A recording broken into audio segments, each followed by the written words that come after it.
Wait, Ben, are we really doing this? Are we finally making a new Edge of Wonder episode about the secret world of Tartaria? Yes, Rob, we are. I feel we need some awesome music right now, something really cool.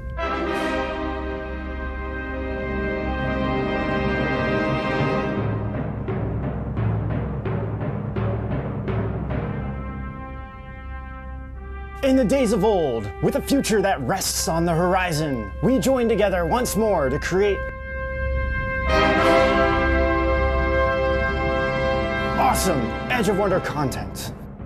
That was a little over the top, but all right. You mean like over the top with like Sylvester Stallone? Wait, you gotta.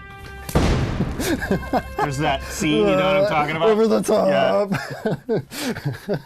But really, I think we kind of need a more normal intro. Like, welcome back, everyone, to Edge of Wonder.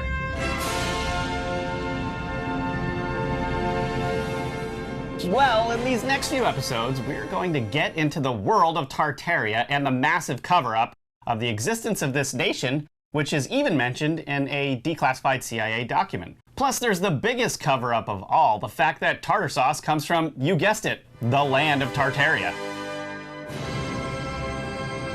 Yes, we can thank Tartaria for giving us the name of tartar sauce. I mean, in the Northeast, we love that stuff. Just Right. drink that with fish and chips. But forget about strange humanoid giants, weird animals, ancient artifacts, and even electricity. The most important is the sauce, right? Wait, did you just say strange humanoid giants? So you're gonna stay in a nice, safe place right here. As you can see, we've got some interesting things to share today.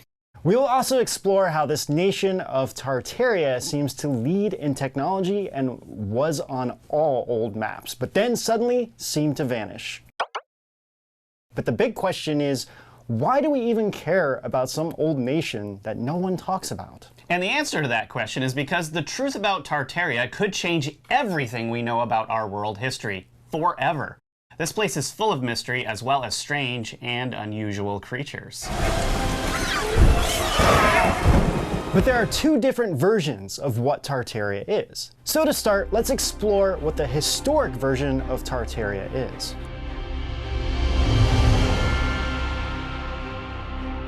What is Tartaria? To answer this, we need to go back into the past and show what the mainstream historical account says. What can be proven is that Tartaria is connected with the Mongol Empire. According to many old maps, Tartaria, or Tartary, was a region that spans what is now Russia, most of Asia, and even some parts of the Middle East, such as countries like Turkey and even parts of Europe. But it seems that what is now Mongolia made up a large portion of Tartaria. For example, there's a map created in 1684 showing a large area of Tartaria, but China and India are not on it. Now, according to the Encyclopedia Britannica and Wikipedia, Tartaria is not a nation, but just an area that was more of a blanket term for the whole thing. But when we really started to research this region, it seems more than just a general term for Asia. And a lot of things were not adding up to the official historical version of Tartaria. One of the oceans was even called the Tartarian Sea. We found a treasure trove of old maps on Russian blogs. These old maps also show things that everyone seemed to either ignore or think are fiction. Check out this map from 1676 by Robert Greene. It shows centaurs in Africa. There's also one from 1493 showing a humanoid creature with a long neck, with a face of a human, but having a beak like a bird. Yeah, pretty weird stuff. And as you can see from that map, it shows many different and strange humanoid-looking creatures. The one with many faces for sure is one of the weird ones, but this kind of thing isn't just on a few maps. Many old maps had a lot of these types of drawings. Giant sea monsters are drawn on many of them as well. So were these all works of fiction, or is there more to this? We will come back to all of this and these weird monsters. For now, let's get back to the Tartaria in the history books and maps. Based off of old maps, books, and even early 1900 photos, Tartaria had its own language, clothing style, belief system, and even seemed to have an advanced form of technology such as electrical power. And don't worry, we'll get into that a little bit later. In fact, in one old book, Tartaria has a landmass of 4 million square miles, and we can find evidence that Tartarian tribes existed since the 4th century. They were mostly what is now in the Russian area, and it seems that Genghis Khan united, or conquered, these territories and nations and created the Mongol Empire in the 13th century. Tartaria is on all the old maps up until about 1850. Then we not only stopped seeing it on maps, but it actually pretty much seems to have been erased from history. Again, the excuse they use is that they refer to it as an area and not a nation, but according to the maps and old books, it was indeed a whole nation.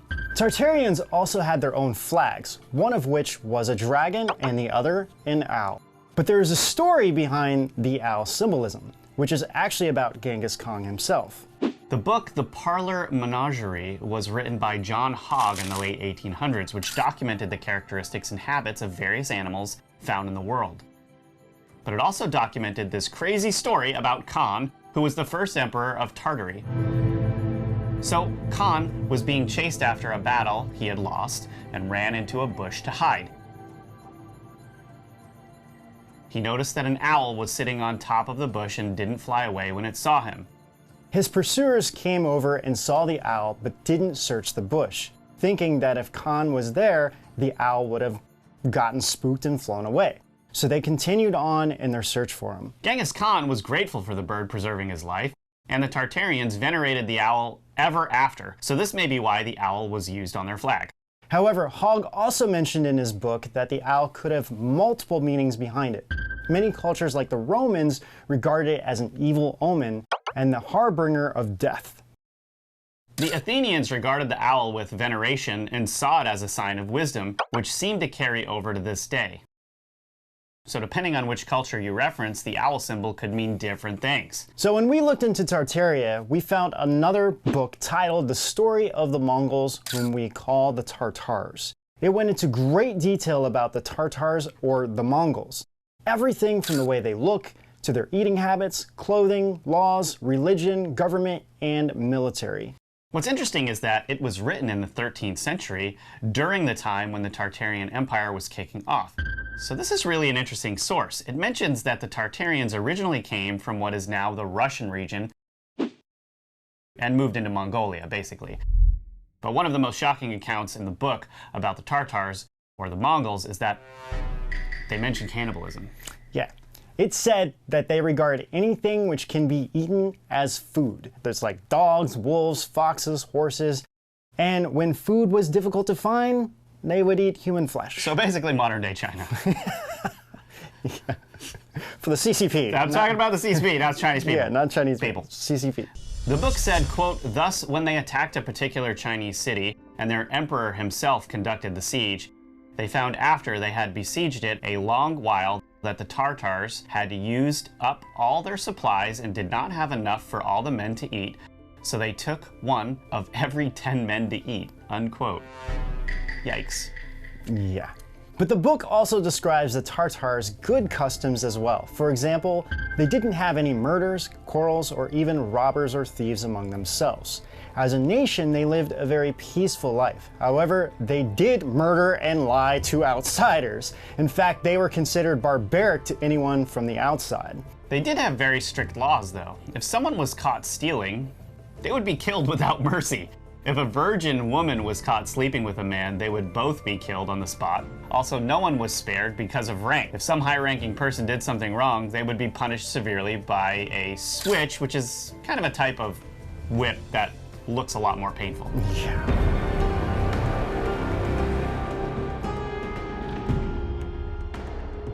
The Mongols or Tartars believed that they were destined to rule the earth, which is probably why they sent convoys all over the world to explore. But this isn't a fact you would find in the history books today, really. This book also goes into detail about other nations they conquered, which pretty much included all of what is now Asia, the Middle East, parts of Europe, Africa. Now here's where this pretty much ends the historical account of Tartaria. And for all practical purposes, not many would really question it further. Except there's a declassified CIA document that paints an entirely different picture of a massive cover-up of Tartaria.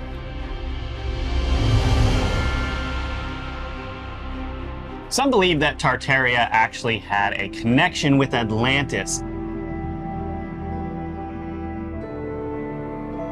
and that fantastic creatures Marco Polo described seeing were from Tartaria, which was all destroyed in that so-called mud flood.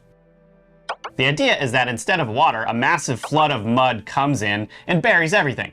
So even if one part of this were true, it would rewrite our entire history of what we know about our world. Remember, Tartaria seemed to disappear around 1850, but do you know what else came around that time? Well, Darwin's theory of evolution. And if you follow everything that Marco Polo described seeing during his travels throughout Tartaria, such as red-haired giants, strange beasts, and upright walking lizards, then it would challenge every aspect of Darwin's theory and what we know about science today. There is a massive, deep reason behind this, which we'll get into. But in this declassified CIA document, it mentioned how the Bolsheviks' revolution was spreading communism and was making great promises to minority ethnic groups like Muslims. And they claimed it was to respect their customs. However, as things progressed, the Red Army began to take over everything, and by the time the Muslim leaders realized what was happening, it was already too late. Communism completely took over, and Islam was officially pushed out once Stalin took over. The CIA document mentioned the Tartars as well, who had their own culture and religious beliefs, which became a threat to the communist ideology. It said that once the communists gained power, their true nature was revealed, as everything became empty promises, as with everything else with communism. The next step was to destroy any deep religious ideology. The craziest part of this long document explained how the Soviet communists changed history or would prevent any publication of history that they didn't agree with. But one paragraph of this 13-page document stood out among the rest. It reads, quote, "Or let us take the matter of history, which, along with religion, language, and literature, constitute the core of people's cultural heritage. Here again, the communists have interfered in a shameless manner. For example, on the 9th of August, 1944, the Central Committee of the Communist Party, sitting in Moscow, issued a directive ordering the party's Tartar Provincial Committee to proceed to a scientific revision of the history of Tartaria, to liquidate serious shortcomings and mistakes of a nationalistic character committed by individual writers and historians in dealing with Tartar history." It goes on to say, in other words, Tartar history was to be rewritten, let us be frank, was to be falsified in order to eliminate references to Great Russian aggressions and to hide the facts of the real course of Tartar-Russian relations. And this was no isolated case. In every Muslim area within the USSR, historians on orders of the Communist Party have rewritten history to distort the facts so that the Russians appear always in a good light. Needless to say, histories which present the facts truthfully have been withdrawn and destroyed so that the present and future generations of Muslims are forever denied the chance of learning the true facts of their nation's past. This is pretty heavy, right? Yeah. Really heavy. Complete, like, ridiculous rewriting of history just to suit what they want, you know? And it makes you wonder what else they're rewriting, right? So because the history of Tartaria challenged the fundamentals of communism, the history was erased and changed to hide the truth about this nation. If that wasn't crazy enough, there is even more to this. As we mentioned in our dragons episode, the name dinosaur was created to replace the word dragon around 1850, which is about the same time we stopped seeing Tartaria on maps. But why? Well, if dragons were real, people would believe in the Bible or other possibilities about our history even more, pushing out Darwin even more. Or if it were true that giants existed, wouldn't it also debunk Darwin's theory of evolution being 100% true? Yeah, we believe this is the why of why Tartaria is covered up. So in essence, it preserves the communist ideology and pushes that Darwin's theory does not have anything missing.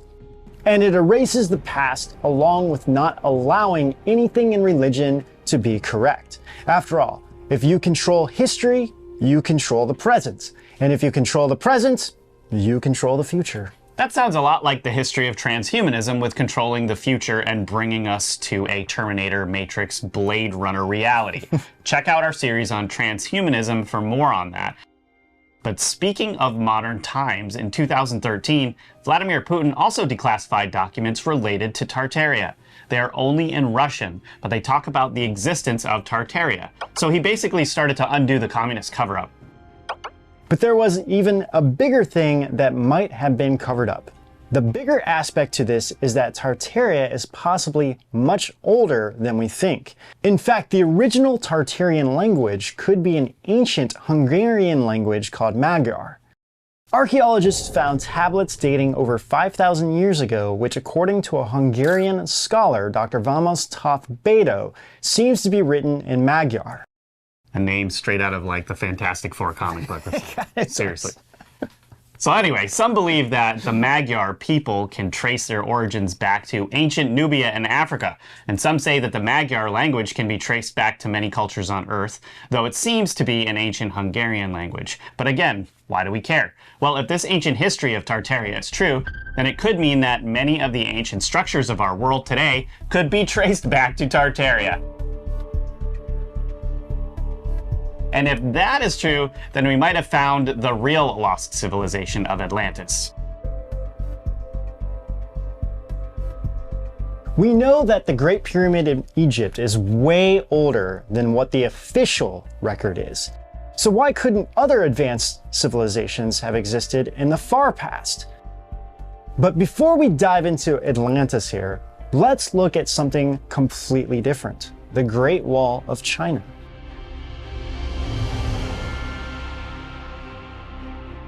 No one actually knows who originally built the Great Wall.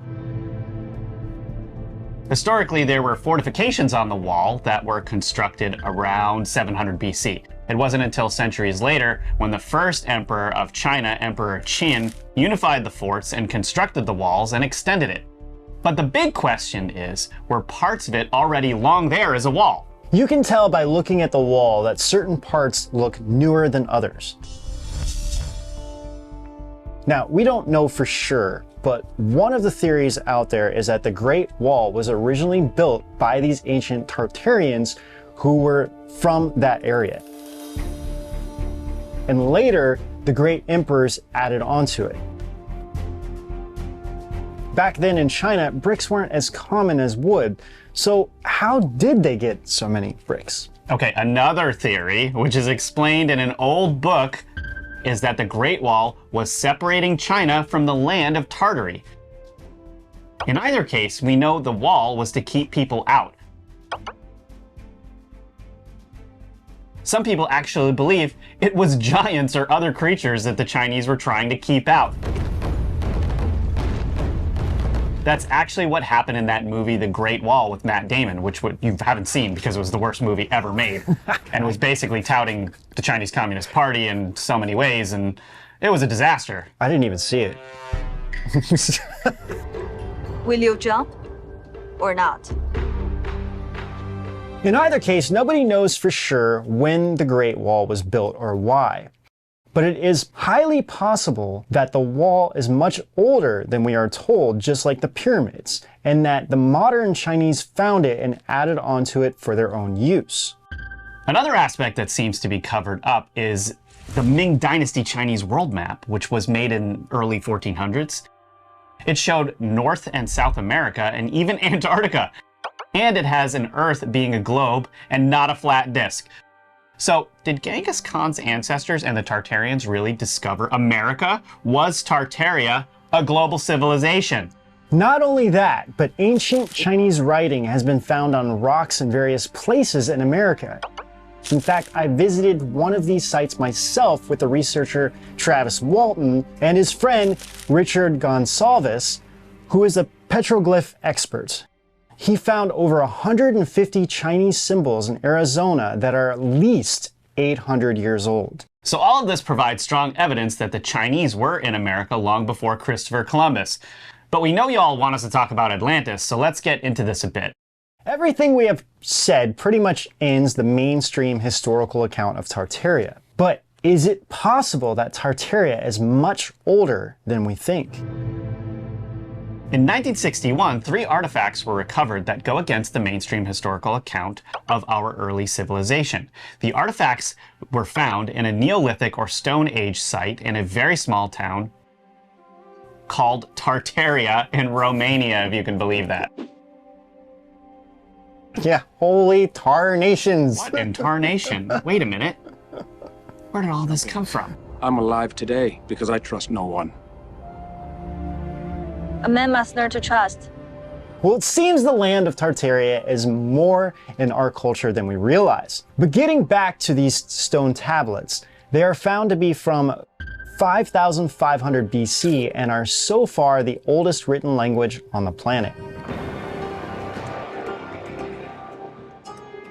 They predate even ancient Sumerian writing, which is typically thought to be the oldest. Although Ben and I have to disagree here.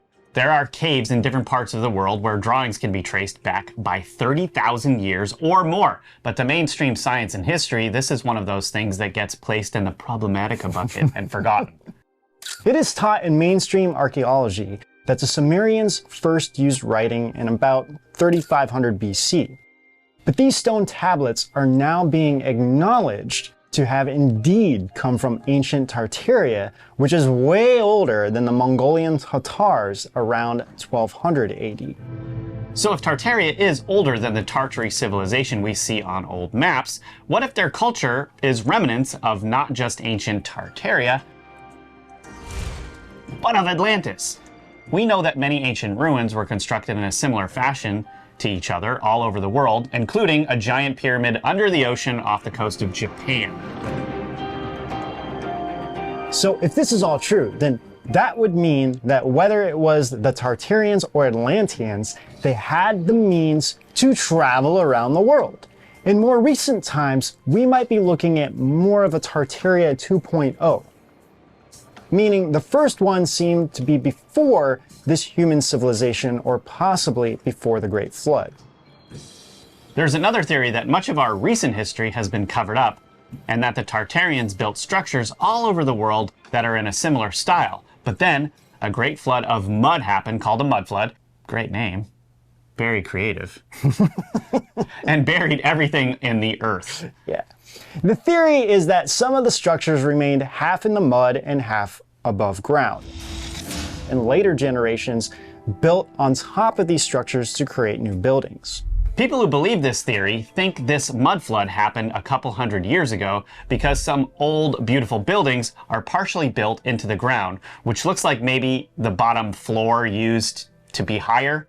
It's hard to know for sure the truth about this aspect, to be honest, if you look at the old photos. It is, but the interesting thing is we do know for sure that we can find beautiful old architecture all around the world that's similar to each other.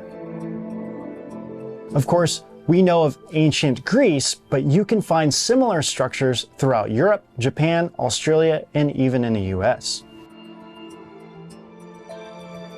When talking about architecture, most people have heard of many types, such as classical, neoclassical, Victorian, Art Deco, modern. But did you know that there's a type called brutalist? Yes, brutalist architecture was favored by post-communist societies. It was intentionally used as a weapon against society to, quote, foster alienation and atomization, or break people apart. It was also a way to express hatred against humanity and traditional and upright architecture. Brutalist. Brutalist. That's brutalist. It literally is called brutalist. Should have called it satanicist. When you look at classical architecture, it's very similar to paintings from the Renaissance era. The purpose was to elevate people's souls and bring in the divine to people's lives. The traditional art also inspires us to have a deeper understanding of ourselves, faith in God, and overall even raises the morality of society. But the complete opposite is true of brutalism. It actually is designed to keep us in a mundane and boring state. The cost of constructing buildings in a brutalist style of architecture is relatively cheap because there's no ornament or anything important, which is basically the argument for them. But this comes at a terrible price. Just look at the places like Detroit, parts of Canada, and every rundown city. Cement. Actually, Canada is actually the worst area. It's terrible, man. It is. Yeah. Canada Like the is only one of building them. in Canada that has some ornament is like their Capitol building. Yeah. And then everything else is just Because like, they destroyed all these ancient buildings, bad. and yeah. So Columbus, Ohio, where I'm from, was one of the fastest growing cities in the nation. But they were building it so fast that malls that used to be the best malls in the city have completely fallen apart. I mean, nobody wants to shop at these places, and instead going to the newer, more lavish malls. Some could say this is a sign of our times and our ever-changing world. And I think that this is concept of ancient beautiful structures from the past being hidden could be true to a certain extent, except that some of these buildings are withering away. If all of this ancient history is real, then the communist agenda is really to destroy our faith in the divine by dumbing down our world and using different names for things to hide our real history. And we are just getting started on this Tartarian tale.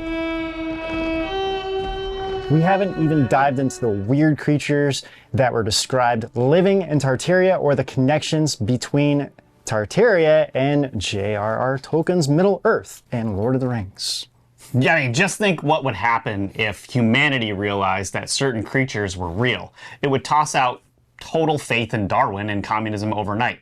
Maybe there is an agenda there, which is why the CIA saw Tartaria's existence being deliberately covered up by the communists.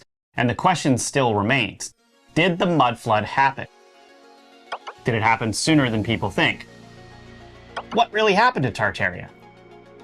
And Rob, we didn't talk about the advanced technology yet either. All of this we'll explore in the next episode. We'll dive deep into the secret world of Tartaria. So stay tuned because you don't want to miss us talking about the red-haired giants who don't have a head and just have a big face on their chests. What the heck? Yeah. We love you guys, and until next time, we'll see you out On the edge. All right, ready? No. The fact that Tartar saw... it's harder, yeah. So to start, I don't know why it's doing that. Yeah, it is. How the Bolshevik revolution. Bolshevik Revolution. Yeah. Are you saying Kong or Khan? Genghis Khan. Okay. Did I say Kong? Can you go up a little bit? Don't worry. We'll just get to it later. Hey, did you like this episode? Let us know in the comments. If you want to see more videos, make sure to subscribe to this channel, turn on your notifications, like this video, and if you want to watch even more awesome content, subscribe to Rise.tv, where we have a full catalog of shows. See you next time.